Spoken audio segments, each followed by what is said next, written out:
இங்கே நம்ம எல்லாரும் சிம்மாச்சலம் தாமத்தினுடைய அடிவாரத்தில் கூடியிருக்கிறோம். சிம்மாச்சலம் இங்கே இருக்கக்கூடிய வரலக்ஷ்மி வராஹலக்ஷ்மி நரசிம்ம சுவாமி ரொம்ப விசேஷமானவர்.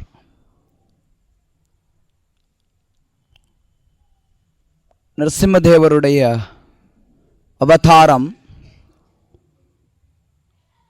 ரொம்ப விசேஷமான ஒரு அவதாரம்.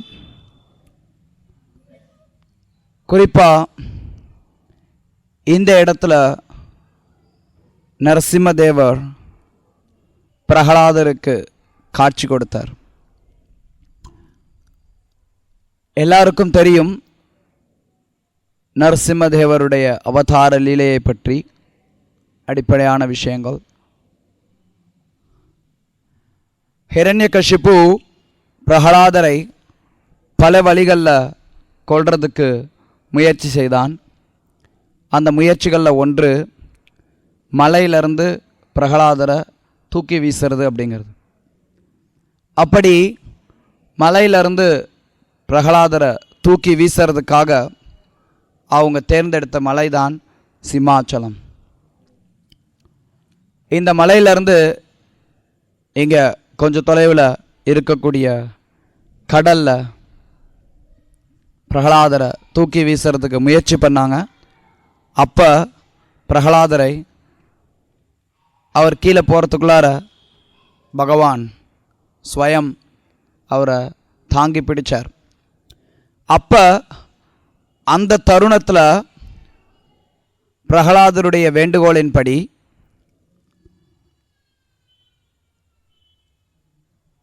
பகவான்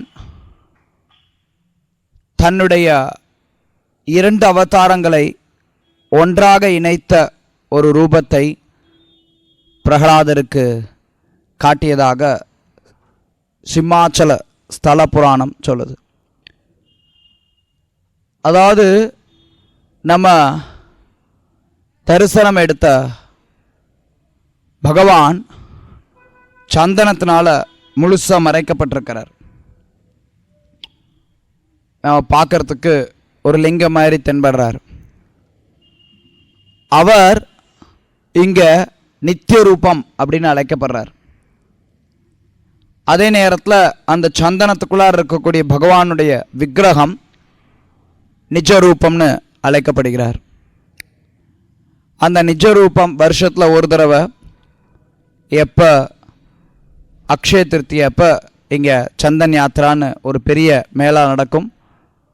லட்சக்கணக்கான மக்கள் இங்கே வருவாங்க. அந்த காலகட்டத்தில் ரொம்ப விமரிசையாக இங்கே அந்த திருவிழா நடைபெறும். இந்த சிம்மாச்சலம் பகுதி மன்னர் பிரதாபருத்ரருடைய ஆட்சியில் இருந்த பகுதி. இந்த பகுதிக்கும் ஒடிசாவுக்கும் ரொம்ப தொலைவு கிடையாது, நெருக்கமான ஒரு பகுதி. இந்த பகுதியில் வசிக்கக்கூடியவங்க நிறைய பேர் எப்படி தமிழ்நாட்டினுடைய வட பகுதியில் இருக்கிறவங்க நிறைய பேர்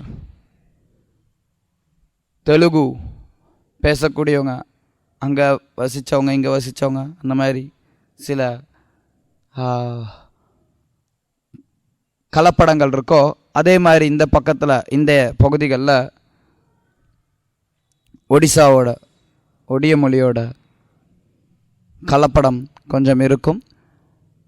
இன்றைக்கு இந்தியாவில் இதை ஆந்திராவோட சேர்த்து வச்சுட்டாங்க, அதனால் அது வேறு மாதிரி இருக்குது. இருந்தாலும் இந்த பகுதி தொன்று தொட்டு ஒடிசா மக்களுக்கு வரக்கூடிய ஒரு பகுதியாக அமைந்திருக்கு. ஒடிசாவில் அதுவும் குறிப்பாக தென்பகுதியில், ஒடிசாவினுடைய தென்பகுதியில் நரசிம்மருடைய வழிபாடு நிறைய இருக்குது. அதில் இங்கே இருக்கக்கூடிய வழிபாடும் ஒன்றாகுது. இப்படி இங்கே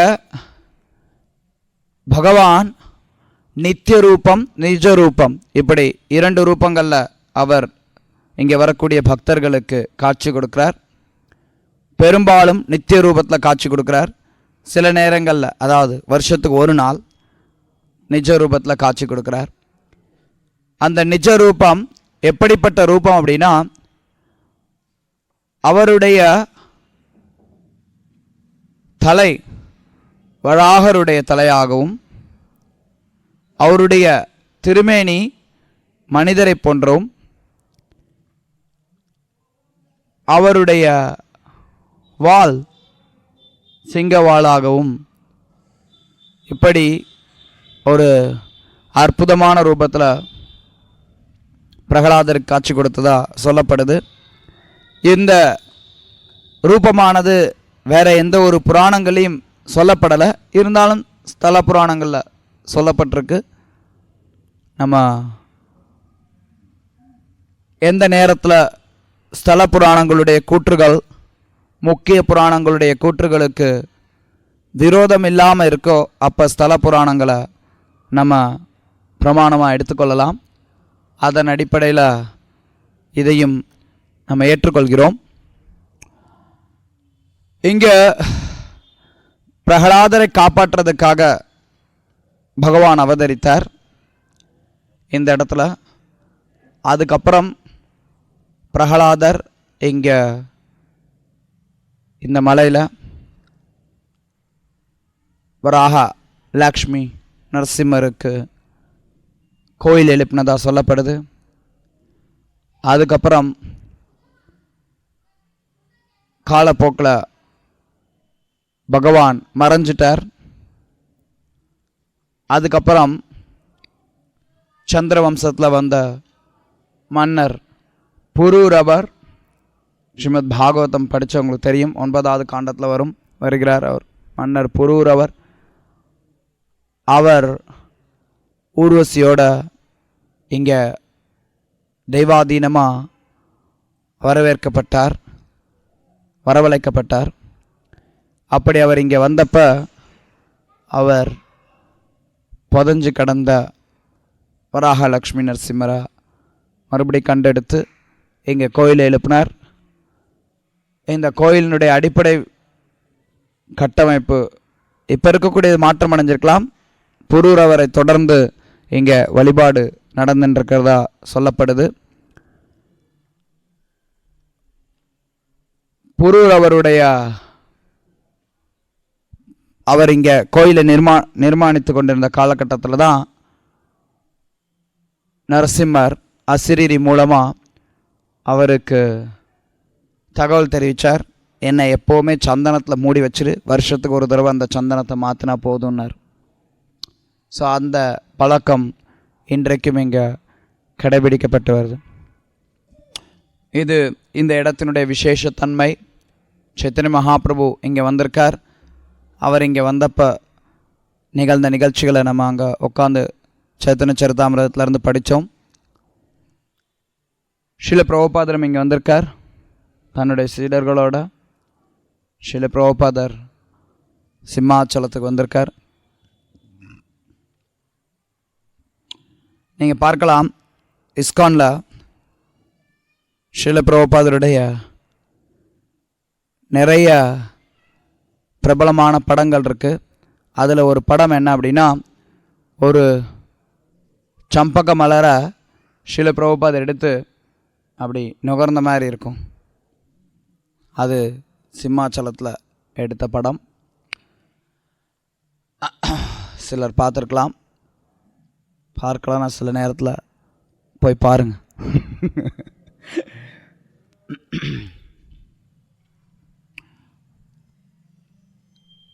இங்கே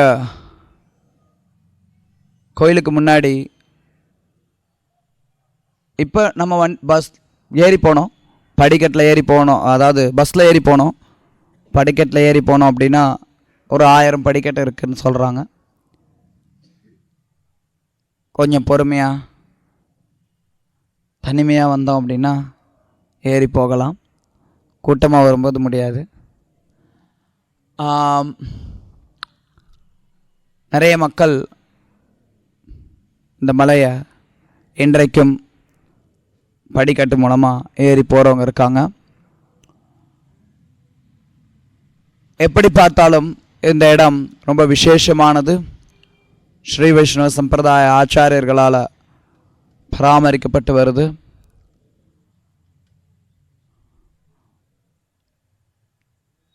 தொன்றுதொட்டு பாண்டித்யத்துக்கு பெரிய இடம் கிடையாது அப்படின்னா கூட இங்கே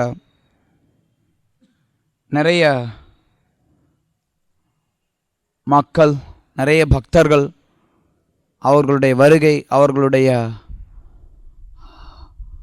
வாழ்க்கையை அவங்க வராகலக்ஷ்மி நரசிம்மருக்கு அர்ப்பணித்து சேவை பண்ணிட்டுருக்காங்க. இந்த பகுதிகளில் இருக்கக்கூடிய மக்களுக்கு இந்த சிம்மாச்சலம் ரொம்ப முக்கியமான ஒரு ஸ்தலம். இங்கே நான் கற்பனைகளுக்கு அப்பாற்பட்ட நரசிம்மர் அப்படிங்கிற தலைப்பில் பேசணும்னு பிரியப்பட்டேன். பொதுவாக பகவானே நம்மளுடைய கற்பனைகளுக்கு அப்பாற்பட்டவர். பகவான் அப்படின்னா நிச்சயமாக அவர் நம்மளுடைய கற்பனைகளுக்கு அப்பாற்பட்டவராகத்தான் இருக்கணும். அவர் நம்மளுடைய கற்பனைகளுக்கு உட்பட்டவராக இருந்தார் அப்படின்னா அப்போ அவரால் பகவானாக இருக்க முடியாது.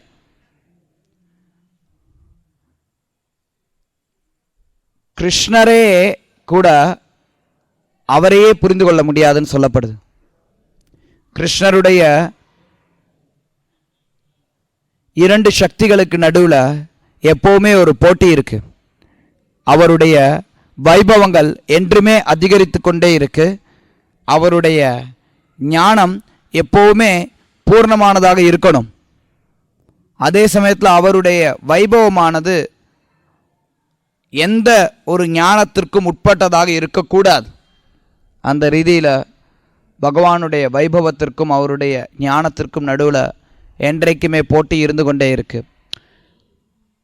அதனால் யாருமே பகவானை கற்பனைகளால் தெரிந்து கொள்ள முடியாது. இன்னும் சொல்ல போனோம் அப்படின்னா சாஸ்திரங்களால் கூட தெரிந்து கொள்ள முடியாது. பொதுவாக நம்ம சொல்லுவோம் கற்பனைகளால் பகவானை தெரிந்து கொள்ள முடியாது, சாஸ்திரங்களால் தெரிந்து கொள்ளணும் அப்படின்னு. வாஸ்தவம் தான். ஆனால் அதே சமயத்தில் சாஸ்திரங்கள் கூட எந்த அளவிற்கு பகவானை வர்ணிக்க முடியும்? சாஸ்திரங்கள் சாட்சாத் பகவானே கொடுத்திருக்கிறார். அந்த ரீதியில் நம்மளால் சாஸ்திரங்கள்ல இருந்து விஷயங்களை புரிந்து கொள்ள முடியும். நிச்சயமா அது நமக்கு ஒரு இது பகவான் இப்படிப்பட்டவர் அப்படிங்கிறதுக்கு ஒரு வகையான ஒரு படத்தை நமக்கு சாஸ்திரங்கள் கொடுக்குது. ஒரு ரஃப் ஐடியா அதுதான் நமக்கு சாஸ்திரங்கள்லேருந்து கிடைக்குது. யாராலையும் பகவானுடைய எல்லையை அளக்க முடியாது. பகவானை தங்களுடைய கற்பனையில் கொண்டு வர முடியாது. அப்படி யாரால கொண்டு வர முடிஞ்சது அப்படின்னா அப்போ பகவான் அவருடைய தனித்தன்மை இழந்ததாயிடும். அதனால் அதுக்கு அவர் எப்போவுமே வழிவகுக்க மாட்டார். அவ்வப்போது அவர் நிலைநாட்டுவார், நான் உன்னுடைய கற்பனைகளுக்கெல்லாம் அப்பாற்பட்டவன்கிறத. அதில் நரசிம்மரும் விதிவிலக்கு கிடையாது. எல்லாருக்கும் தெரியும், ஹிரண்யகசிபு பலவிதமான வரங்களை வாங்கியிருந்தான். நான் பகலில் சாகக்கூடாது, ராத்திரியில் சாகக்கூடாது, மனுஷனால் சாகக்கூடாது, மிருகத்தால் சாகக்கூடாது, தேவரால் சாகக்கூடாது, ஆயுதத்தால் சாகக்கூடாது, தரையில் சாகக்கூடாது, வானத்தில் சாகக்கூடாது, வீட்டுக்குள்ளார சாகக்கூடாது, வீட்டுக்கு வெளியில் சாகக்கூடாது. எந்த விதத்திலெல்லாம் ஒருத்தரால் யோசிக்க முடியுமோ அந்த விதத்திலெல்லாம் யோசித்து பிரம்மதேவர்கிட்டருந்து வரம் வாங்கியிருந்தார். பகவான் அவருடைய மிக முக்கியமான தன்மை என்ன அப்படின்னா பக்தவத்சலராக செயல்படுறார். தன்னுடைய பக்தர்கள் மேலே அவர் அதீத பிரியம் கொண்டவர். தன்னுடைய பக்தனுக்காக எதை வேண்டுமானாலும் அவர் செய்வார். அந்த ரீதியில் பிரகலாதருக்கு எப்போ துன்பம் வந்ததோ அந்த நேரத்தில் பிரகலாதரை காப்பாற்றுறதுக்காக பகவான் நரசிம்மரா தோன்றினார். ஆனால் அவர் ஏன் நரசிம்மராக தோன்றணும், ஏன் அவர் வேற விதத்தில் தோன்றக்கூடாது அப்படின்னு நம்ம யோசிச்சு பார்த்தோம் அப்படின்னா அதற்கு பல ஆச்சாரியர்கள் பலவிதமான பதில்களை கொடுக்குறாங்க. அதில் ஒரு பதில் என்ன அப்படின்னா, பொதுவாக எல்லாருமே சொல்லக்கூடிய ஒன்றுதான், பிரம்மதேவர் ஹிரண்யகசிபுவுக்கு அந்த மாதிரி வரம் கொடுத்திருந்தார். அதனால அந்த வரத்திற்கு ஏற்ப நரசிம்மர் அவதரித்தார் அப்படின்னு. ஆனால் அதையே நீங்கள் இன்னும் கொஞ்சம் தத்துவபூர்வமாக அலசி ஆராய்ஞ்சு பார்த்தீங்க அப்படின்னா பகவான் ஸ்வராட், பூரண சுதந்திரமுடையவர். எந்த ஒரு வரமோ, யார் கொடுத்த வரமோ பகவானை கட்டுப்படுத்த முடியாது. பகவான் ஒருத்தரை கொல்லணும்னு நினச்சிட்டா அவரை யாராலையும் காப்பாற்ற முடியாது. பகவான் ஒருத்தரை காப்பாற்றணும்னு நினச்சிட்டாருன்னா அவரை யாராலையும் கொல்ல முடியாது. அதனால பகவான் ஹிரண்யகசிபுவை கொல்லணும்னு முடிவு பண்ணிட்டார் அப்படின்னா எப்படி வேணாலும் அவர் கொன்று இருப்பார். ஆனால் அதே சமயத்தில் பகவான் பக்தவத்சலர். பிரம்மதேவர் அவருடைய பக்தர்களில் ஒருத்தர். கிருஷ்ணர் தான் கொடுக்கக்கூடிய வாக்குறுதியை கூட மீறிடுவார் சில நேரத்தில். ஆனால் தன்னுடைய பக்தனால் வழங்கப்படக்கூடிய வாக்குறுதியை மீற மாட்டார். அதன் அடிப்படையில் பிரம்மதேவர் பகவானுடைய மிகச்சிறந்த பக்தர். அவர் அந்த வரத்தை கொடுத்திருந்தார். அவர் கொடுத்த அந்த வரத்தை மீறதுக்கு பகவானுக்கு விருப்பம் இல்லை. அதே சமயத்தில் அதை மீறதுக்கு விருப்பம் இல்லைன்னு சொல்லிட்டு ஹிரண்யகசிபுவை கொல்லாமல் இருந்தார் அப்படின்னா அப்போ மறுபடியும் இன்னொரு பிரச்சனை வருது. இன்னொரு பக்கம் பக்தவத்சலனா பிரகலாதரை காப்பாற்றக்கூடிய ஒரு பொறுப்பும் அவருக்கு வருது. ரெண்டு பக்கமே பக்தவத்சலராக செயல்படணுங்கிற பட்சத்தில் பகவான் விசித்திரமாக வரார், அத்புத ரூபத்தில் வரார். அவருடைய எல்லா ரூபங்களுமே அத்புதமானது. இருந்தாலும் நரசிம்மதேவர் அத்புத ரூபம்னு சொல்லப்படுறார். யாராலும் யோசிச்சு பார்க்க முடியாத ஒரு ரூபத்தில், யாருக்குமே புரியாத ஒரு ரூபத்தில் நரசிம்மதேவர் தோன்றார். அவருடைய பராக்கிரம செயல், அவருடைய அதி அற்புத செயல் யாராலையும் கணக்கிட முடியாத ஒன்று, யாருடைய கற்பனைக்கும் எட்டாத ஒன்று. அவர் ஒரு சாதாரண அரண்மனையில் இருக்கக்கூடிய தூண்லேருந்து வெளியில வரார். அப்படி அந்த தூண்லேருந்து வெளியில வரும்போது என்ன பெருசா சத்தம் வரப்போகுது? ஒரு தூண் உடைஞ்சது அப்படின்னா எவ்வளோ பெரிய சத்தம் வரப்போகுது? ஒன்றும் பெரிய சத்தம் வரப்போகிறது கிடையாது. ஆனால் நரசிம்மதேவர் அந்த தூண் உடைய ஆரம்பிக்கும் போதே அதனுடைய சப்தம் உலகத்தையும் பிளந்தது. அந்த நேரத்தில் என்ன அப்படிங்கிறது யாராலையும் கற்பனை செய்ய முடியல. ஆனால் ஒரு விஷயத்தை மட்டும் சிலரால் புரிஞ்சுக்க முடிஞ்சது. என்ன அப்படின்னா, இப்படி ஒரு அத்புத ரூபம் கண்டிப்பா விஷ்ணுவாகத்தான் இருக்கணும் அப்படிங்கிற. அது ஹிரண்யகசிபு கூட புரிஞ்சுட்டான், வந்துட்டார் என்னுடைய விரோதின்னு. ஆனாலும் ஹிரண்யகசிபுவால நரசிம்மரை புரிஞ்சுக்க முடியல. கொஞ்ச நேரம் அவன் யோசிச்சு பார்க்கலாம், என்னது இது வித்தியாசமா இருக்குது அப்படின்னு. யார் இது? பாதி சிங்கமா இருக்கிறார், பாதி மனுஷனா இருக்கார். ஹிரண்யகசிபு எல்லாவற்றையும் தன்னுடைய கட்டுப்பாட்டில் வச்சிருந்த மிகச்சிறந்த ஒரு சத்திரியன், மிகச்சிறந்த ஒரு அசுரன், ராஜா. அதனால அவன் எல்லா விஷயங்களுமே அவனுடைய கற்பனைக்குள்ளார அடங்கும், தன்னுடைய கணக்குக்குள்ளார வரும் அப்படின்னு சொல்லி யோசிச்சிருந்தான். ஆனால் நரசிம்மர் அவனுடைய எல்லா கணக்குகளையும் மீறினது மட்டுமில்லாமல் அவனுடைய உயிரையும் எடுத்தார்.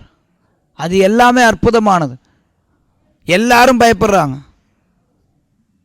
எல்லாருக்கும் ஒரு எண்ணம் என்ன அப்படின்னா, நரசிம்மர் கோபமாக வந்திருக்கார், அதனால நிச்சயமாக கோபமாகத்தான் இருப்பார் அப்படின்னு.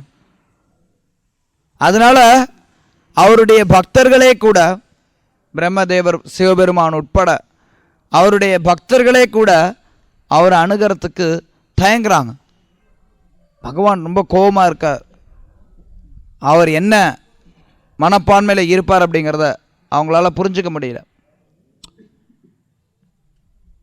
நான் அங்கே மேலே மலையில் உட்காந்துருக்கும்போது சொன்னேன், அதாவது சைத்தன்ய சரிதாமிரத்தில் நம்ம படித்தப்ப அதில் நம்ம பார்த்தோம், ஸ்ரீ சைத்தன்ய மகாபிரபு ஸ்ரீல ஸ்ரீதர் சுவாமியினுடைய ஸ்ரீமத் பாகவத வியாக்கியானத்திலிருந்து மேற்கோள் காட்டுறார். அந்த ஒரு பிரார்த்தனையை அவர் நரசிம்மதேவர்கிட்ட முன்மொழிந்தார். அதில் என்ன சொல்லப்படுதுன்னா, ஒரு சிங்கம் ரொம்ப கோரமானது, எல்லாரையும் சிங்கத்தை கண்டா பயப்படுவாங்க. ஆனால் அந்த சிங்கத்துக்கு அதுக்குன்னு சொந்த குட்டி இருக்கும். அந்த குட்டி அந்த சிங்கத்துக்கிட்ட போகும். அந்த சிங்கமானது அந்த குட்டிக்கு எந்த விதத்துலையும் அச்சத்தை கொடுக்கக்கூடியது கிடையாது. அந்த மாதிரி நரசிம்மர் பக்தர்களுக்கு பாதுகாப்பளிப்பவராகவும் அசுரர்களுக்கு அச்சத்தை கொடுப்பவராகவும் இருக்கிறார். சில நேரத்தில் பொதுமக்கள்கிட்ட நம்ம போகும்போது அவங்க கேட்போம், ஐயோ நரசிங்கரா, வேண்டாம் வேண்டாம் வேண்டாம். நிறைய நேரத்தில் நம்ம பார்க்குறோம், அதுவும் உக்ர நரசிங்கரா, வேண்டாம் வேண்டாம், சாந்த நரசிம்மர் வேணால் போதும். ஏன்னா உள்ள ஒரு பயம் எல்லாருக்கும், நான் ஹிரண்யகசிபு மாதிரி தானே இருக்கேன், என்னை கொன்னுட்டாருன்னா என்ன பண்ணுறது? ஹிரண்யகசிபு அப்படின்னா ஹிரண்யனா தங்கம், கஷிப்புனா மென்மையான மெத்தை. அதாவது இன்னொரு விதத்தில் சொல்லணும் அப்படின்னா, செல்வத்திலேயும் காமத்திலேயும் அதிகமான பற்றுதல் கொண்டு இருக்கக்கூடிய நபர் ஹிரண்யகசிப்புன்னு சொல்லப்படுறார். ஆனால் எல்லாரும் ஹிரண்யகசிப்பு ஆயிட முடியாது. அதே சமயத்தில் எல்லாரும் ஹிரண்யகசிப்பு தான், சின்ன அளவில். எல்லாரும்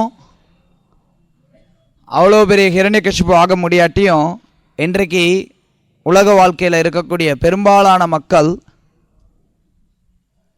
அதிகமாக பொருள் சேகரிக்கிறதுலையும் அதிகமாக காம சுகத்தை தேடுறதுலையும் ஆர்வத்தோடு இருக்காங்க.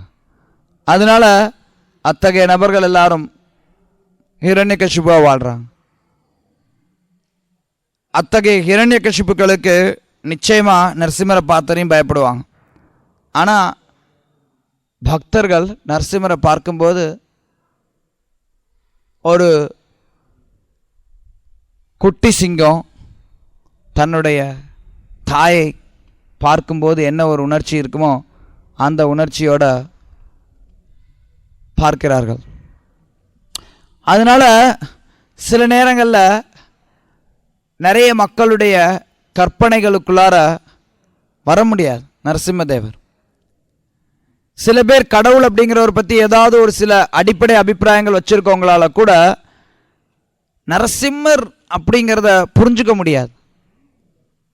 மேற்கத்திய நாடுகளில் இஸ்கான் ரொம்ப பிரபலமாக போயின்னு இருந்தப்ப, என்னதுரா இது திடீர்னு எங்கேருந்துரா முளைச்சது, நம்ம நாட்டையே வந்து விழுங்குதே இந்த சுனாமி.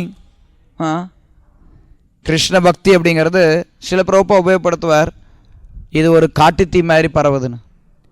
காட்டுத்தீ மாதிரி எல்லா இடத்துலையும் பரவும் போது எல்லாருக்கும், பல பேருக்கு பல விஷயங்கள் புரியல. என்னது இது, எல்லாம் என்னென்னமோ நடக்குது, ஆடுறாங்க பாடுறாங்க குதிக்கிறாங்க, புத்தகத்தை எடுத்து படிங்கன்னு எல்லா இடத்துலையும் கொடுத்துட்டு இருக்காங்க. அப்போ அந்த சூழ்நிலையில் நிறைய பேர் இஸ்கான் மேலே பலதரப்பட்ட விதத்தில் வழக்கு தொடுத்தார்கள்.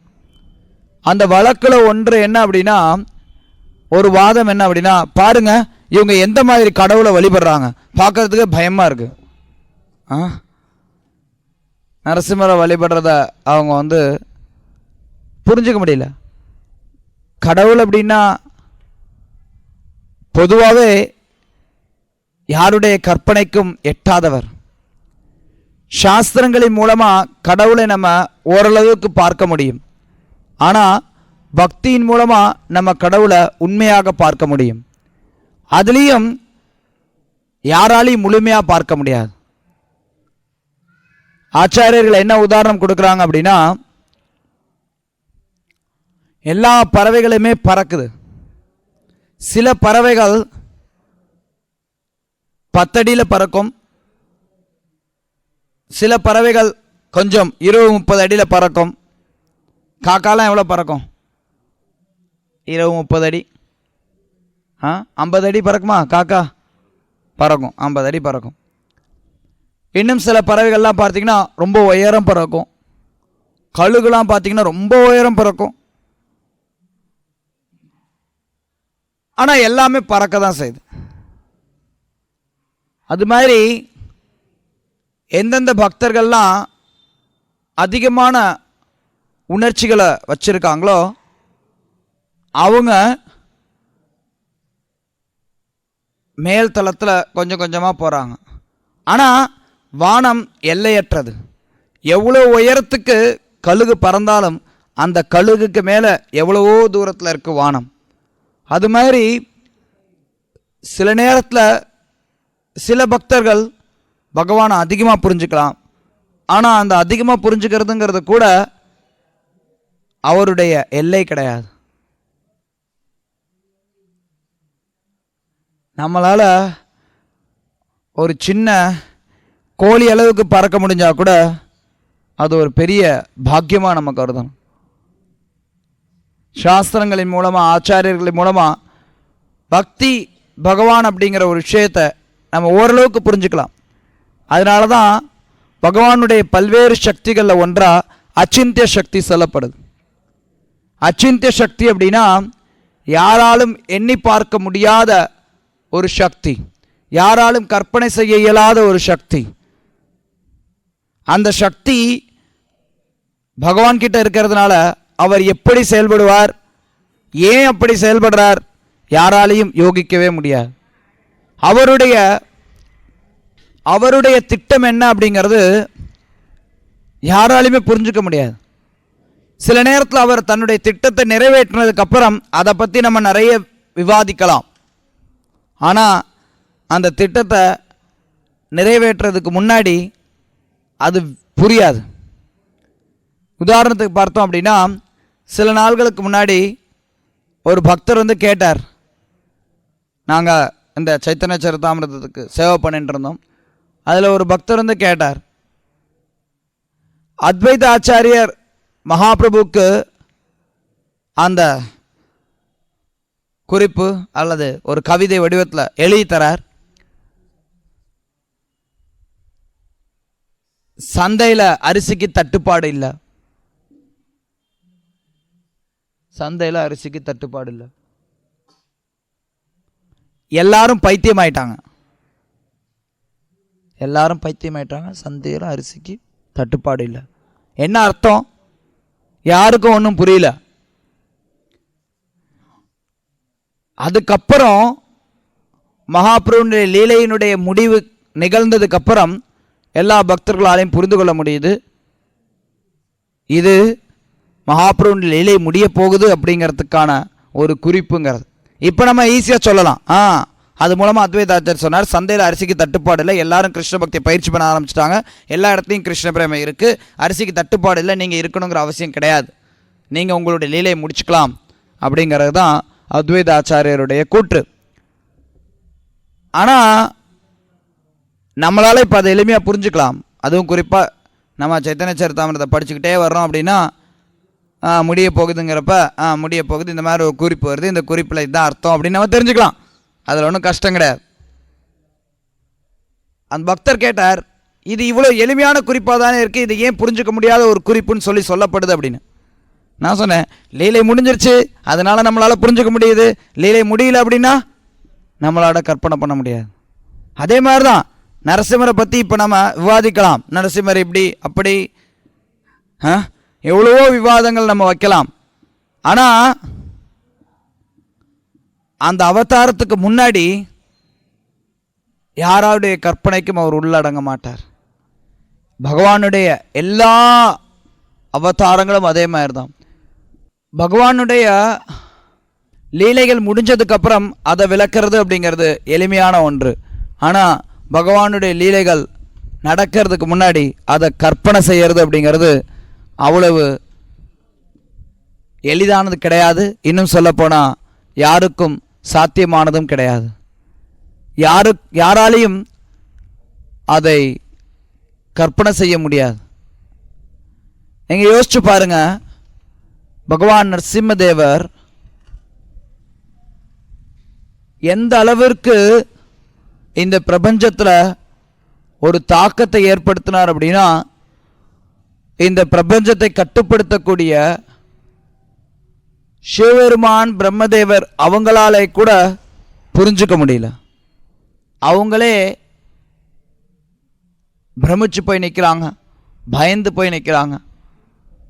இவர் கோபத்தோடு இருக்கிறார், அதனால நம்ம மேலேயும் கோபத்தோடு இருப்பார் அப்படின்னு அவங்க நினைக்கிறாங்க. ஆனால் பகவான் என்றைக்கும் அவருடைய சில சுபாவங்கள்லேருந்து மீறமாட்டார். சில நேரங்களில் அவர் தன்னுடைய சுபாவங்கள்லேருந்து மீறது மாதிரி தெரியலாம், ஆனால் அதுக்கு பின்னாடி வேற லீலைகள் ஏதாவது இருக்கும்.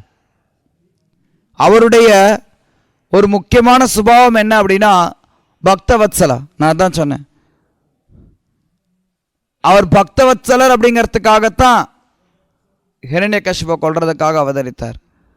சில நேரத்தில் அவர் பக்தவத்சலராக செயல்படாத மாதிரி தெரியலாம், தன்னுடைய பக்தர்களை காப்பாற்றாத மாதிரி தெரியலாம், தன்னுடைய பக்தர்களுக்கு அதிகமான துன்பத்தை கொடுக்குற மாதிரி தெரியலாம். ஆனால் எல்லா சூழ்நிலையிலுமே அவர் என்றைக்குமே பக்தவத்சலர் தான். அதுக்கு பின்னாடி அவருக்கு வேற ஏதாவது காரணங்கள் இருக்கும். என்றைக்கும் பகவான் தன்னுடைய பக்தர்களை கைவிட மாட்டார். யார் அவரை முழுமையாக சார்ந்து இருக்கிறாங்களோ அவங்கள என்றைக்குமே பகவான் கைவிட மாட்டார். அதனால் நம்ம சொல்லலாம், பக்தியினால் பகவானை நம்ம ஓரளவுக்கு புரிஞ்சுக்கலாம். சாஸ்திரங்களை படித்து ஆச்சாரியர்கள் மூலமாக பக்தியை நம்ம பயிற்சி பண்ண ஆரம்பிக்கும் போது பகவானை பற்றிய விஷயங்களை ஓரளவு புரிஞ்சுக்கலாம். சாஸ்திரத்தை மட்டும் படித்தா கூட புரியாது. ஏன்னா சாஸ்திரத்தை படிக்கும்போதே நிறைய குழப்பம் வரும். எப்படி இது புரிஞ்சுக்கிறது? சில நேரங்களில் நம்ம ஆச்சாரியர்கள் கிட்ட இருந்தே கூட விளக்கங்களை கேட்டால் கூட புரியாது, நம்ம பக்தியை பயிற்சி செய்யலை அப்படின்னா. நம்ம பார்க்கலாம், பல நேரங்களில் ஸ்ரீல பிரபுபாதர் சில பேர்கிட்ட ஆத்மாவுக்கும் உடலுக்கும் இருக்கக்கூடிய அடிப்படையான வித்தியாசத்தை எடுத்து சொல்லுவார். எளிமையாக புரிஞ்சுக்கலாம், ஆனால் அது கூட விளங்காது. சில பேருக்கு அப்படியே சட்டம் மாதிரி இருப்பான். செத்து போனதுக்கும் உயிரோடு இருக்கிறதுக்கும் இருக்கக்கூடிய வித்தியாசத்தை கூட புரிஞ்சுக்கிறதுக்கு முடியாமல் இருப்பாங்க பெரும்பாலான மக்கள். அதில் குறிப்பாக பகவானுடைய நேரடி லீலைகள்னு வரும்போது அது யாருடைய புரிந்துணர்வுக்கும் உட்பட்டது கிடையாது. பகவானுடைய இன்னொரு தன்மை என்ன அப்படின்னா, ஒரு லீலையை அவர் செய்யும்போது அதிலேயே பல காரியத்தை அவர் நிறைவேற்றிக் கொள்கிறார். ஒரே ஒரு காரியம் செய்வார், அந்த காரியத்தில் நிறைய காரியங்கள் நடக்கும். ஒரே நேரத்தில் அவர் பல விஷயங்களை செய்வார். பார்க்கறதுக்கு ஒரு லீலை மாதிரி தெரியும், ஆனால் அதில் பல கோணங்கள்லேருந்து நம்ம பார்த்தோம் அப்படின்னா பல விஷயங்களை நம்ம புரிஞ்சுக்கலாம். பொதுவாக நம்ம பார்க்கக்கூடியது சில கோணங்கள்லேருந்து பார்ப்போம். இப்போ நரசிம்மர் லீலை எடுத்தோம் அப்படின்னா பொதுவாக நம்ம பார்க்கக்கூடிய கோணம் என்னன்னா, தன்னுடைய பக்தனான பிரகலாதரை காப்பாற்றுறதுக்காகவும் அசுரனான ஹிரண்யகசிபை கொல்றதுக்காகவும் நரசிம்மதேவர் தோன்றினார். அதையே இன்னொரு கோணத்திலிருந்து நம்ம பார்த்தோம் அப்படின்னா, நரசிம்மதேவர் பிரம்மதேவருடைய வரத்திற்கு தகுந்த மாதிரி பூர்த்தி செய்யணுங்கிறதுக்காக தோன்றினார். பிரம்மதேவர் ஒரு பக்தர்களால் அவரை திருப்திப்படுத்துறதுக்காக தோன்றினார். பிரபஞ்சத்தில் தான் வேறுபட்டவன்கிறத காட்டுறதுக்காக தோன்றினார். தேவர்களுடைய பிரார்த்தனைகளின் அடிப்படையில் தோன்றினார். எப்படி வேணாலும் சொல்லலாம். ஆனால் இது எல்லாவற்றுக்கும் மேலே ஒன்று என்ன அப்படின்னா, அவர் ஸ்வராட். அவருடைய சுய விருப்பத்தின் பேரில் தோன்றார். கிருஷ்ணர் சொல்லார் கீதையில், அஜோபிசன் அவ்விய ஆத்மா பூதானாம் ஈஸ்வரோபிசம் பிரகிருதிம் சுவாம் அவஷ்டாய் சம்பவாம் ஆத்மாய. நான் என்னுடைய சொந்த விருப்பத்தின் பேரில் தோன்றேன். யாரும் கிருஷ்ணருடைய லீலைகளை எதையும் கட்டுப்படுத்த முடியாது. பகவானுடைய எந்த லீலைகள்லையும் நரசிம்மர் வரார் அப்படின்னா அதுக்கு இதுதான் காரணம், இதற்காகத்தான் அவர் வந்தார்னு நம்ம சொல்லிட முடியாது. எல்லாவற்றுக்கும் மேலே இருக்கக்கூடிய ஒரு காரணம் என்ன அப்படின்னா அவருடைய சொந்த விருப்பம், அவ்வளோதான். மிச்சதெல்லாம் வெளி காரணம். அவர் விரும்பினார், அவர் வந்தார், அவ்வளோதான். ஹிரண்யகசிபுவை கொல்லணும்னா அவர் வேறு விதத்தில் அவதரித்தும் கொண்டிருக்கலாம், அவர் அவதாரம் பண்ணாமலே கொண்டிருக்கலாம். பிரகலாதரை காப்பாற்றுறதுக்கு உண்மையில எந்த ஒரு அவசியமும் கிடையாது. எப்போவுமே பிரகலாதரை அவர் காப்பாற்றிட்டு தான் இருந்தார். மலை மேலேருந்து தூக்கி போட்டாங்க, பாம்புகளை வச்சு கடிக்க வச்சாங்க, நெருப்பில் கொண்டு போய் போட்டாங்க, தண்ணியில் கொண்டு போய் போட்டாங்க, யானையை வச்சு மிதிக்க வச்சாங்க, எல்லாத்துலேருந்தும் காப்பாற்றினார். அதனால பிரகலாதரை காப்பாற்றுறதுக்காக பகவான் நேரடியாக ஸ்வயம் அவதரிக்கணுங்கிற அவசியமும் கிடையாது. யாரும் எதிர்பார்க்காத ரீதியில் யாருடைய கட்டுப்பாட்டிற்கும் இல்லாத ஒரு சுதந்திரமான நபராக தன்னுடைய விருப்பத்தின் பேரில் அவர் அவதரிக்கிறார். அதில் நரசிம்மர் ரொம்ப விசேஷமானவராக சொல்லப்படுறார். ஏன்னா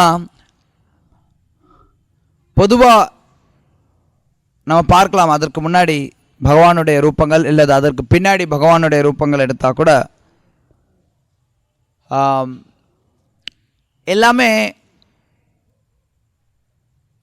சில விதத்தில் வேறுபட்ட ரூபம். அதாவது நீங்கள் மத்ஸ்ய அவதாரம் எடுத்துக்கிட்டிங்கன்னா சின்ன மீனாக வரார். மீனெல்லாம் சின்னது, மீனெல்லாம் எப்படி இருக்குமோ அதே மாதிரி தான் இருந்தார். எல்லா மீனும் எப்படி இருக்குமோ அதே மாதிரி தான் மத்ஸ்யர் இருந்தார். ஆனால் அதே சமயத்தில் பெருசாகி தான் வித்தியாசமானவனுங்கிறத காட்டினார். அவர் எடுத்து முதல்ல குளத்தில் போடுறாரு, ஆற்றுல போடுறாரு, கடலில் போடுறாரு, முதல்ல மாற்றி மாற்றி மாற்றி மாற்றி போடுறாரு. எவ்வளோ பெருசு ரொப்ப முடியல. அதே மாதிரி பிரம்மாவனுடைய மூக்கிலிருந்து வராகர் வரார், சின்னதாக வரார், அவர் பாட்டுக்கு பெருசாகிறார். ஆனால் அவர் வராகராக தான் இருக்கார். கூர்மர் இருக்கார், குர்மராக தான் இருக்கார். வாமனர் குள்ளமாக இருக்கார், உயரமாக, அப்புறம் திருவிக்கிரமாகிறார். இன்னைக்கு பிரகாரத்தை சுற்றி வரும்போது அங்கே வாமனருடைய ஒரு சிற்பம் இருந்தது. நான் என் கூட வந்திருந்த ஒரு பக்தர் நான் ஒரே நேரத்தில் நான் வாமனர்னே அவர் திருவிக்கிரமன்னார். நான் சொன்னேன், ஆமாம் திருவிக்கிரமர் தான். ஏன்னா கௌரஹரி வாமனர் தான் திருவிக்கிரமர், திருவிக்கிரமர் தான் வாமனர். இருந்தாலும் வாமனர் அப்படின்னா அந்த வார்த்தைக்கு அர்த்தமே குள்ள மனிதன் அர்த்தம். அவர் அவ்வளோ பெருசாக இருக்கிறவரை எப்படி வாமனர்னு சொல்ல முடியும்? அவர் திருவிக்கிரமர், மூலங்களை மலர்ந்தவர். எப்படி பார்த்தாலும் அவருடைய ரூபம் ஒரு மனித ரூபம் மாதிரி. ராமர், கிருஷ்ணர், பரசுராம் எல்லாருமே ஏறக்குறைய எந்த ரூபத்தில் வராங்களோ அந்த ரூபத்தில் வந்தான். ஆனால் நரசிம்மர் அதையும் முறியடிக்கிறார். நீ எந்த விதத்தில் எப்படி வேணாலும் கடவுளை பற்றி கற்பனை செய்யலாம், அந்த கற்பனையை கடவுள் முறியடிப்பார். அது அவர்தான் கடவுள். கடவுள் எப்போவுமே அசாதாரணமானவராக இருக்கிறார். அப்படி அசாதாரணமானவராக அவர் இருக்கிறதுனால தான் அவர் கடவுளாக இருக்கிறார். சும்மா இந்த பகுதியில் ரொம்ப பிரபலமாக இருந்து சமீப காலத்தில் பல நாள் ஹாஸ்பிட்டலில் கடந்து பெட்டிலேயே எல்லாத்தையும் கழித்து செத்துப்போன ஒருத்தர் மாதிரி ஏதோ சில சின்ன சின்ன மேஜிக் காட்டுறவர் கிடையாது கடவுள். கடவுள் நம்மளுடைய கற்பனைகளுக்கு அப்பாற்பட்டவர் அப்படிங்கிறனால சில நேரத்தில் இதை இந்த மாதிரி ஆளுங்க கேட்கும்போது ஆமாம் உங்களுடைய கற்பனைக்கெலாம் அப்பாற்பட்ட மாதிரி அவர் இந்த மாதிரி லீலைகளை செஞ்சார்னு சொல்லிட்டு கூட போகலாம். சில பேர் அது மாதிரி சொல்லுவாங்க, கேள்விப்பட்டிருக்கோம். ஒன்றால் புரிஞ்சிக்க முடியாது, அவர் இல்லை இதெல்லாம் அவருடைய லீலை அப்படிமா.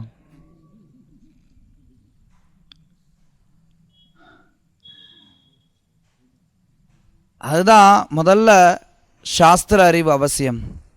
சாஸ்திர அறிவு இருக்கும்போது அதன் மூலமாக பக்தி பண்ணணுங்கிற ஒரு ஆர்வம் நமக்கு வருது. பக்தி நம்ம பயிற்சி பண்ணும்போது பகவானை பற்றி கொஞ்சம் கொஞ்சம் நம்ம புரிஞ்சுக்கலாம், இல்லைன்னா புரிஞ்சிக்க முடியாது. பக்தி தன்னுடைய வழிமுறையை பயிற்சி பண்ணலைன்னா பக்தியை புரிஞ்சிக்க முடியாது. அப்படி நம்ம பயிற்சி பண்ணி எந்த அளவுக்கு புரிஞ்சுக்கிறோமோ அந்த அளவுக்கு நம்ம உயர பறப்போம். ஆனால் எவ்வளோ உயர பறந்தாலும் பகவான் எல்லையற்றவராகவே இருப்பார். நீங்கள் இந்த இந்த கணிதத்தில் ஒரு வழக்கம் இருக்கு. என்னன்னா இன்ஃபினிட்டுமாங்க. அதுக்கு ஏதாவது தமிழில் வார்த்தை இருக்கா? முடிவிலி. ஓகே, முடிவில்லா அது தமிழ் அர்த்தம். நான் கேட்குறது கணிதத்தில் உபயோகப்படுத்தக்கூடிய வார்த்தை. ஓகே, முடிவிலி. கடவுளுடைய அவருடைய எல்லை அந்த மாதிரி. நீங்கள் அந்த முடிவிலியிலேருந்து ஒன்றை கழிச்சாலும் அது முடிவிலியாக தான் இருக்கும். 1000 கழிச்சாலும் 1000ங்கிறது உங்களுக்கு பெரிய அமௌண்ட்டாக தெரியலாம். ஆனால் கடவுள் எல்லையற்றவர்ங்கிறத பார்க்கும்போது அது ஒன்றுமே கிடையாது. அதனால் ஒரு பக்தன் எந்த அளவிற்கு பகவானுடைய விஷயங்களில் ஆழமாக போனால் கூட அது ஆழம் காண இயலாததாக இருக்கும். நாங்கள் சைத்தன்ய சரிதாமத்தில் வேலை செஞ்சுட்டு இருந்தோம். அதில் நிறைய இடத்துல கிருஷ்ணதாஸ் கவிராஜ் கோஸ்வாமி இதை சொல்லுவார். பகவானுடைய லீலைகள் பெருங்கடல். இந்த பெருங்கடல் எல்லையே இல்லாதது. இந்த கடலுக்கு எல்லையே கிடையாது. அதாவது நீளத்திலையும் அகலத்திலையும் இதுக்கு எந்த ஒரு எல்லையும் கிடையாது. சரி, ஆழத்திலேயாவது எல்லாம் இருக்கா அப்படின்னா அங்கேயும் கிடையாது. அப்பாரா, ஆழம் காண முடியாதது. அதுதான் பகவானுடைய லீலைகள். நம்ம அதே கிருஷ்ணதாஸ் கவிராஜ் அதுதான் சொல்லுவார், நான் என்னால் முடிஞ்ச அளவுக்கு நான் பறக்கிறேன் பார். ஏன்னா யாராலையும் பகவானை புரிஞ்சுக்க முடியாது. பக்தி ஒருத்தர்கிட்ட இருக்கும் பட்சத்தில் அவரால் பகவானை ஆச்சாரியர்கள்ட்ட கேட்டு பக்தியை பயிற்சி செய்யும்போது ஓரளவுக்கு புரிஞ்சுக்கலாம். அப்படி புரிஞ்சுக்கிறது மூலமாக ஒரு அடிப்படையாக கடவுள் பகவான் இப்படி அணுகணும் நம்ம அப்படிங்கிற ஒரு ரஃப் ஐடியா நமக்கு கிடைக்கும். ஆனாலும் எப்போவுமே ஒன்று என்ன அப்படின்னா, பகவான் ஸ்வராட். அவர் நினச்சதை அவர் செய்வார். அவர் ஏன் செய்கிறார், எப்படி செய்கிறாருங்கிறது அவர் செய்யும்போது நமக்கு தெரியாது, செஞ்சு முடித்ததுக்கப்புறம் நமக்கு தெரியும். இது பல நேரங்களில் பக்தர்களுடைய வாழ்க்கையிலையும் பார்க்கலாம். சில நேரங்களில் சில காரியங்கள்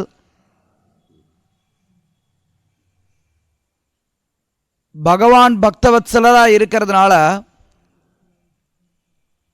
யார் அவர்கிட்ட சரணடைகிறாங்களோ அவங்கள முழுமையாக அவர் பார்த்துக்கிறார். இருந்தாலும் சில நேரங்களில் பக்தர்களை பகவான் சில விதங்களில் செயல்படுத்துவார். ஏன் அவர் அந்த மாதிரி செயல்படுத்துகிறார் அப்படிங்கிறத நம்மளால் புரிஞ்சுக்க முடியாமல் இருக்கலாம்.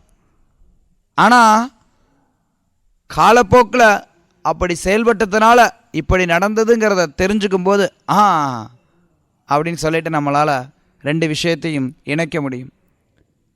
நரசிம்மர் தோன்றதுக்கப்புறம் இப்படி அப்படின்னு நம்ம எப்படி சொல்கிறோமோ அதே மாதிரி நம்மளுடைய தனிப்பட்ட வாழ்க்கையிலையும் நம்மளுடைய கற்பனைகளுக்கெல்லாம் அப்பாற்பட்ட விதத்தில் பகவான் நம்மளோட நம்ம ஒவ்வொருத்தரோடையும் கூடவே இருந்து உதவி செய்கிறார்.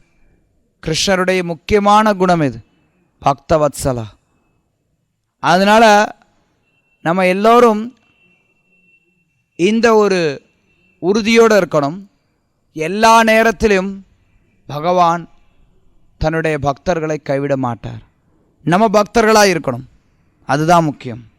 நம்ம பக்தியை பயிற்சி செஞ்சோம் அப்படின்னா எல்லா விதத்திலையும் தன்னுடைய பக்தனை பகவான் என்றைக்கும் கைவிட மாட்டார்.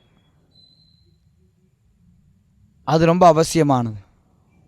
இந்த உறுதியை பகவான் தன்னுடைய லீலைகளில் பல நேரங்களில் காட்டுறார். சில நேரங்களில் அவர் தன்னுடைய பக்தர்களை காப்பாற்றாமல் இழுத்தடித்த மாதிரி தெரியலாம். ஆனால் அது எல்லாமே அதுக்கு பின்னாடி பல காரணங்கள் இருக்குது. இப்போ பார்த்தீங்கன்னா சுதாமன்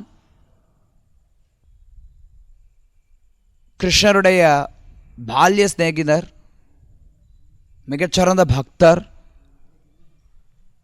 ஆனால் கிருஷ்ணர் அவரை ஏழ்மையிலேயே வச்சிருந்தார். அவரும் அதை ஒன்றும் பொருட்படுத்தவும் இல்லை. அங்கே அவருடைய பக்தி வெளிப்படுத்தப்படுது.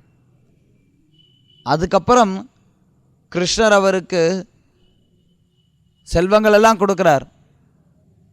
இருந்தாலும் குஷேலருடைய மனம் செல்வத்தை பெறும்போது குதூகலம் அடையிறதோ செல்வம் இல்லாத போது வருத்தப்படுறதோங்கிறதோ அவர்கிட்ட கிடையாது. அவர் எப்போவுமே பகவானுடைய பக்தியில் ஸ்திரமாக இருக்கார். இருந்தாலும் பகவான் அவருடைய தரத்திலிருந்து தன்னுடைய பக்தர்களுக்கு தேவையான எல்லா விஷயங்களையும் அவர் பார்த்துக்கிறார். எல்லா விஷயங்களையும், பௌதிகமாகட்டும் ஆன்மீகமாகட்டும், எல்லா விஷயங்களையும் கிருஷ்ணர் தான் பார்த்துக்கிறார். ஆனால் அவர் எப்படி பார்த்துப்பார், எப்படி பக்தவத்சலராக செயல்படுறார், சில நேரத்தில் நம்மளால் புரிந்து கொள்ள முடியாததாக இருக்கலாம். அதுதான் அவருடைய அச்சிந்திய சக்தி. அவரை புரிந்து கொள்வது அவ்வளவு எளிதானது கிடையாது. வேதேஷு துர்லபம் அதுர்லபம் ஆத்ம பக்தோ. வேதங்களை படித்து அவரை தெரிஞ்சுக்க முடியாது, பக்தியினால் புரிஞ்சுக்கலாம் ஓரளவுக்கு. இருந்தாலும் அவர் நம்மளோட பழகும்போது பல விஷயங்கள் சற்று நமக்கு புரியாமல் இருக்கலாம், காலப்போக்கில் புரிஞ்சுக்கலாம். அதனால் என்றென்றும் பகவான் பக்தவத்சலராக செயல்படுவார் அப்படிங்கிறதுல உறுதியோடு நம்ம இருக்க வேண்டியது அவசியம். அதை இந்த நரசிம்ம சேத்திரத்தில் நம்ம பலமாக பிடித்து கொள்ளணும். हरे कृष्ण. श्रील प्रभुपाद की जय. वराह लक्ष्मी नरसिम्हा स्वामी की जय. हरे कृष्ण.